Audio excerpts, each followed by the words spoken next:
महाराष्ट्रामध्ये जिल्हा परिषद पंचायत समितीच्या निवडणुकीचे निकाल हाती येत आहेत। देवेंद्रजी फडणवीस,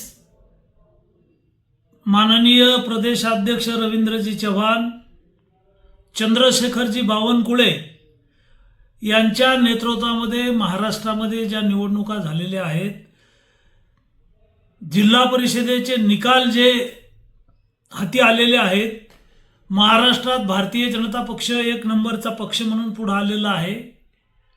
बहुतांश जिल्हा परिषदमध्ये भारतीय जनता पक्षाची सत्ता येते। कन्नड तालुक्यातल्या हातनूर जिल्हा परिषद सर्कलमध्ये माझी मुलगी मीनाक्षी किशोरराव पवार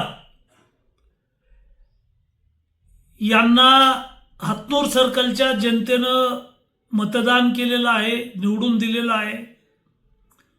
सर्कलमधल्या सर्व मतदारांचे मी आभार मानतो। ज्या कार्यकर्त्यांनी काम केलं त्यांचे सगळ्यांचे आभार मानतो। प्रत्यक्ष अप्रत्यक्ष ज्यांनी सहकार्य केलेलं आहे त्यांचे सगळ्यांचे आभार मानतो। संभाजीनगर जिल्हा असो की महाराष्ट्र असो, भारतीय जनता पक्षावर लोकांनी विश्वास टाकला। मी मतदारांचे मनापासून आभार मानतो। धन्यवाद।